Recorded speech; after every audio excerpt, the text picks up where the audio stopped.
Après un mois d'efforts et de sacrifices pour le bon déroulement du pèlerinage en Côte d'Ivoire, les acteurs engagés sur le terrain s'apprêtent à rendre le tablier.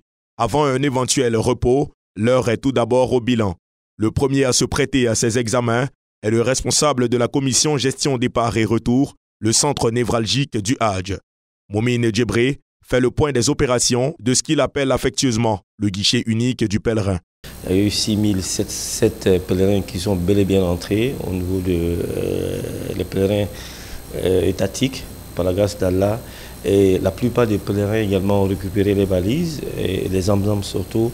Je crois que ça faisait partie des objectifs que nous sommes donnés par la grâce d'Allah. Chaque édition du Hadj est une occasion de mieux faire par rapport aux années antérieures. Les forces de l'ordre ont livré une prestation aboutie.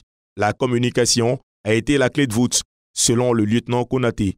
Il y a une bonne communication entre les différents éléments, que ce soit la CRS, BAE, la base arrière. Sincèrement, il y avait une parfaite communication, ce qui a contribué à la réussite de cette mission.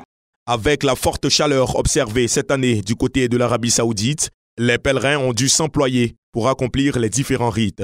Dans le souci de veiller au bien-être des plus vulnérables, la commission sociale a été pour le coup très sollicitée.